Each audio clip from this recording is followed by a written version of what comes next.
Test, test, test.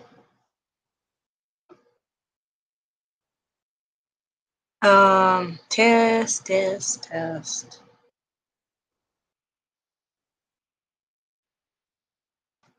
I'm not sure if you guys can hear me or can see the slides because, as usual, every time we should run into some technical difficulties. So I'm going to use my other computer just to make sure that everybody can see everything.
So nobody can see anything, I guess? I can't. Okay. Test. So nobody can see anything, I guess? I can't. Okay, cool. Now I can hear myself.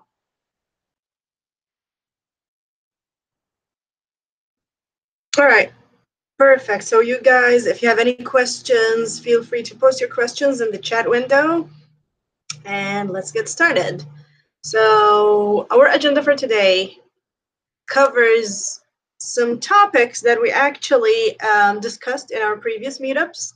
But since I saw some new visitors, first timers, so I'm going to go through some old systems that we discussed in the past, like super quickly. The new thing that we're going to discuss today is the implementation of the system and the benchmark problems that we're going to use to test our proposed system, and some results that I obtained in the last couple of weeks after running like some drafts of the program. So let's get started. So robots are essential to perform important tasks that are difficult and expensive to be undertaken by humans, such as factory robots that can stack goods, distribute goods. They can do it faster than humans. They can do it more accurate than humans. They also can do dangerous tasks, such as rescue missions, space explorations, nuclear plants, I don't know, cleaning maybe. Tasks that are difficult to be undertaken by humans can be achieved easily by robot. And like using robots, it can save humans' lives. Therefore, we need to use robots every day and everywhere. But if you take a look at this robot here, it's very big, very bulky, very complicated. This robot has a fixed design, a rigid design that allows it to perform only a specific task. Therefore, we need something more flexible, such as modular robots that can form different shapes to undertake different tasks accordingly. Modular robots are used to simplify robotic implementation in real hardware. They will save more money, they will save more time.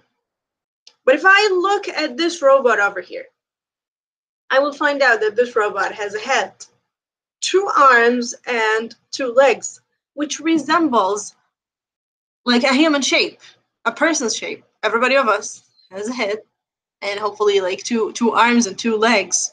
So the person who designed this robot depended on what he saw or what she saw in daily life. So there is something like cognition bias, probably, that affected the design of such a robot. So we have a problem here. Designing modular robots is a huge challenge. Why? Because number one, lack of design rule of thumbs, and number two, there is cognition bias. And also, I need to consider that design iterations and human mistakes always result in financial, temporal, and intellectual losses. So how to solve these problems? By automating the design process. Therefore, we propose a new autonomous system for task-based modular robotic design based on evolutionary algorithms to search for the optimal robotic design. Okay, why modular robots? Because they are capable of self-assembly. When you have multiple modules, they can mix, bind together to form a specific shape. They can self-reconfigure. I mean by that, they can change their shape from one structure or one design to another to perform a different task. They can self-repair. Why? Because these modular robots carry redundant modules, so they can continue performing the task at hand even after an error. Of course, with less efficiency, but still they can perform the task. They can also detect the failure module, eject it, and again, continue with the task at hand. Or they can continue by replacing it with a fresh module, because as I said earlier, they carry redundant modules, and continue with the task at hand with better efficiency. Finally, we have self-reproduction, which supports autonomy. Robots can build themselves again to form the original shape or to form new shapes using raw materials in the environment. We need all these qualities to allow robots to explore the space. They can build different tools when you send them to the outer space without human interaction or intervention. It's like 100% autonomous. They can send data to the Earth so people can know what's going on in the outer space. They can be used in security, rescue missions, because it's easier, again, to send a robot to do these kinds of tasks rather than sending a human being to achieve these tasks, and losing lives, of course, like in the later case. So what are we trying to do? We're trying to introduce a practical task-based design system for designing homogeneous, for now, modular robots autonomously. The system can adapt to different modular shapes easily by changing a set of input variables to define the new modular shape. Validation of the system through the use of simulation and real robots. And the system proposes a new approach to represent modular robotic configurations based on the assembly incidence matrix method. Okay, a literature survey. So in the previous meetups, we went through a number of modular robots, so I'm going to skip this part today, but I'm going to cover task-based design systems. So one of the first task-based design systems was proposed in 1997 by Chung et al., where they introduced a task-based design method for modular robot manipulators to find the optimal link length for a specific task. The robots in their research consisted of base, link, and joint modules, and the peripheral, of course. So they used genetic algorithm to find the optimal link length to achieve a specific task. In the same year, Chokran and Bidawood presented an adaptive multi-chromosome evolutionary algorithm for optimizing task-based kinematic design of modular robotic system, but their system lacks optimality. It produced near optimal results, and the increase in the number of design variables increases the search space exponentially. In 2001, Hornby et al. Proposed an automatic design system for modular physical robots that can become more complex. As you can see in this picture, the components are inspired by Tinkertoy. They did a 2D simulation to come up with a final design, and then they hand assembled that design to form the physical robot. In 2013, Feina, if I'm pronouncing the name right, proposed an evolutionary designer for heterogeneous modular robots. The results were promising when applied to solve a linear motion problem, such as move forward or move on a rugged space, but needed improvement in the case of static problems, such as painting a wall. Modular robots. So in the past, we covered CEBot, Polybot, Crystalline, MTran, but not Dtto. So today I'm going to talk about Dtto only. If you want to know or learn more about these robots, please feel free to check the previous videos. Ta-da! Here's Dtto. So Dtto was proposed or made in 2017.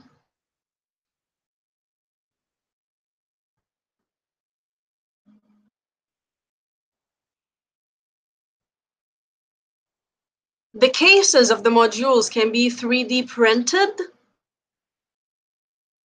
to allow people to use it for research and educational purposes.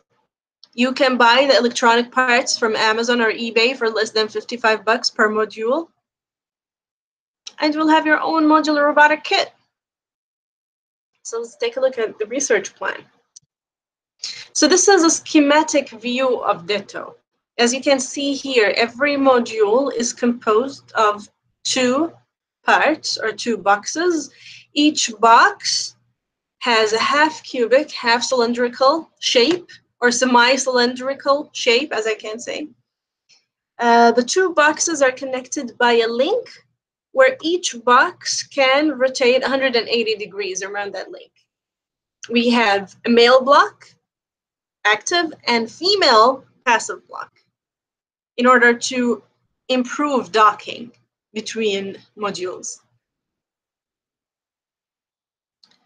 This is the kinematic model. So in order to simplify the assembly configuration of these modular robots, we added an axis, X, Y, and Z, to each module that originates from the center of the link. The Z axis is perpendicular to the link. The X and Y, they point to the faces of the module.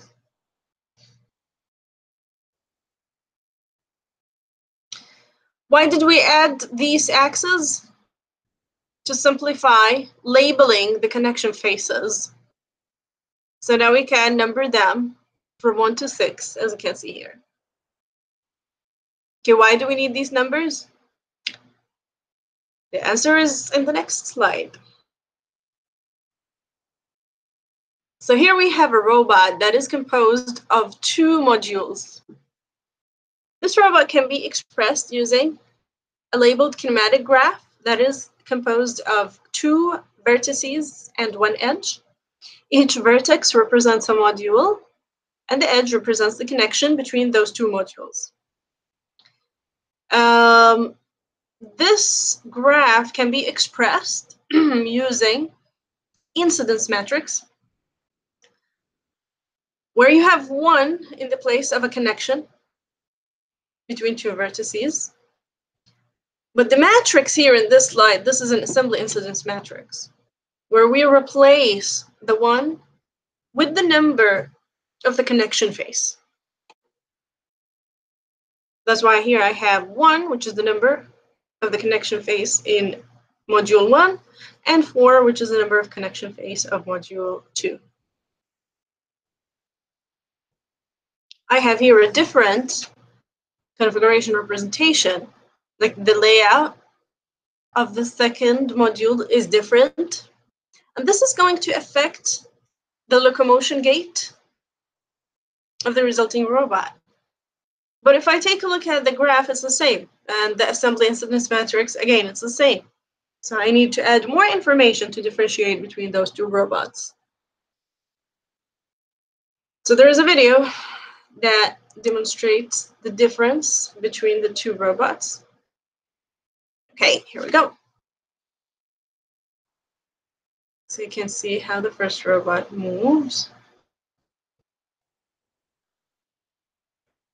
And let's take a look at the second one.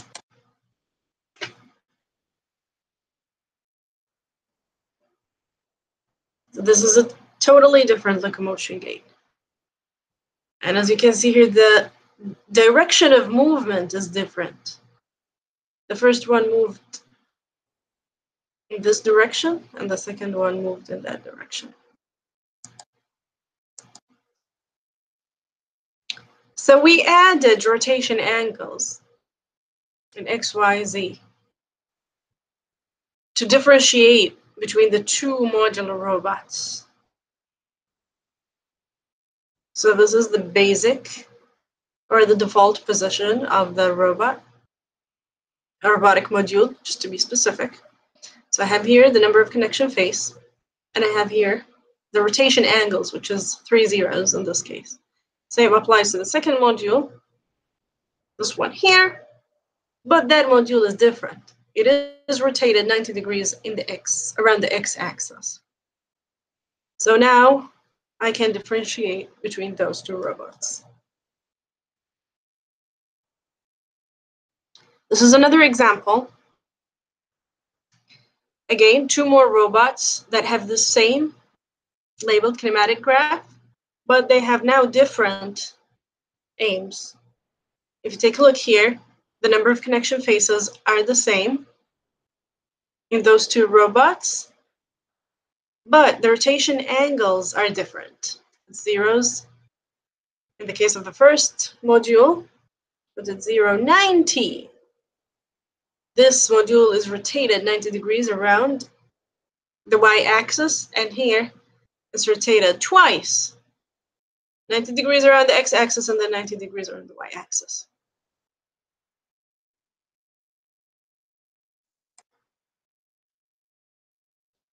So the fitness function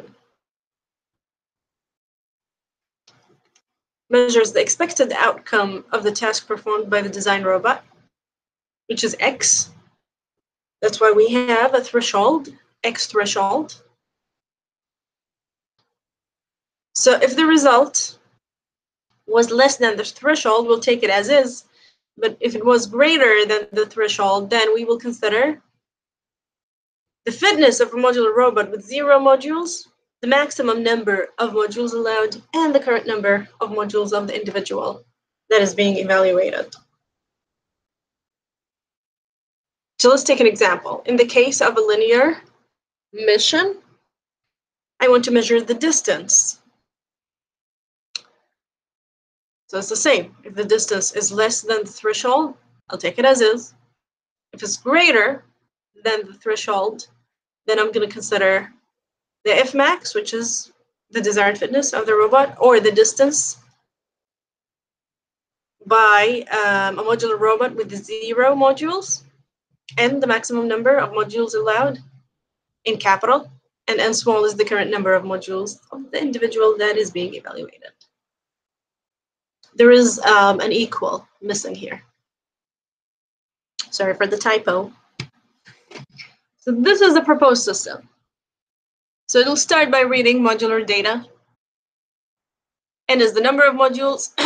L is the type of modules. So in this case, Dtto is homogeneous. I have only one type. So L is going to be 1 in this case.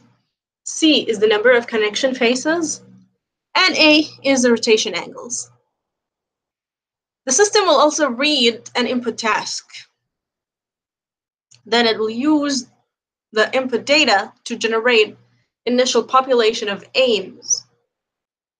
The initial population of aims will be evaluated in simulation. If a termination condition is met, then voila, we're good.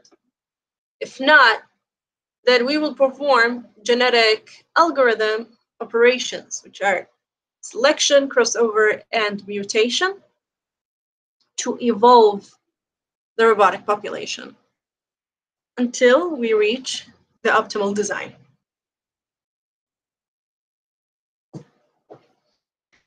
So here we go through the design parameters. And we have also constraints. So there is a predetermined structure, and because we have homogeneous modules in this case, you'll just have a base that is connected to a link just to make sure that each robot has a minimum of 2 modules. And of course, there is a collision constraint that ensures there is no collision between modules. It should be 0. Torque limit constraint that confirms that a single module can lift a certain number of modules, in this case, 3 modules. So the maximum is less than or equal 19.8 kilogram per centimeter. And finally, there is time and power constraints. The time should be minimized and the power should be minimized. So this is a genetic algorithm flowchart.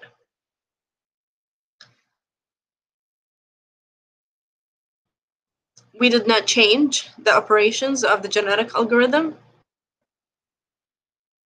although I had a great suggestion in one of the previous meetups to just use mutation instead of doing both crossover and mutation. So I should consider that. I did not do it yet, but it will be done in the future, in the near future. So the population size was 20 in our experiments. We have 100 generations. The crossover probability was 1, and the mutation probability was 0.2. For implementation, VREP was used along with Bullet Physics Engine. And these are the specifications of each Dtto module, the dimensions, the weight, the coupling mechanism, and the power supply. So for a test plan, we're using linear mission benchmark robotic problem. So first, the robot should move on a flat surface. Then it should move on a flat surface and avoid obstacles. And finally, it should move on a rugged surface. So these are the results using 3 modules. I should have prepared a video, but for some reasons, the videos are not ready now to show it to you guys, but I'm gonna upload them tonight. So please subscribe to the channel so you can get notified when these videos are live, so you can take a look at them. Same goes here with 4 modules, robots. So finally, This research proposed an autonomous test-based modular robotic design system based on an evolutionary approach to find the optimal results. The autonomous evolutionary designer takes as input the task to be performed by the resulting robot and the modular repertoire. Each robot is represented as a graph that can be expressed as an assembly incidence matrix. These robotic representations allow the system to be more flexible and include different types and shapes of modules. Then the robotic individuals evolve in simulation to produce better solutions. The final output of the system is a simulated robotic structure that is capable of performing the input task. This robot can be implemented in reality using physical 3D printed hardware. That's why we use Dtto modular robot in this research.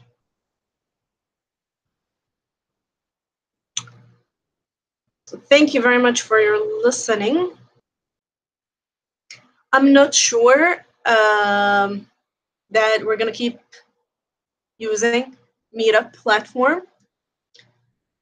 So please feel free to reach out by commenting on this video, or maybe commenting on Meetup just before it shut down, to share with me like alternative platforms to do these things. Or we can continue using YouTube for now. But I would prefer like to have a way to arrange a live streaming video like that. So if you have any questions, feel free to post your questions in the chat window or comment on that video later on after the live streaming is over. And again, make sure to subscribe to this channel because I'm not sure that we're going to continue using Meetup.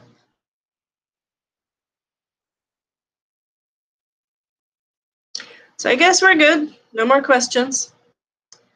Thank you guys very much for listening, for your support. I really appreciate that. And I'm looking forward to hearing back from you. Thank you very much.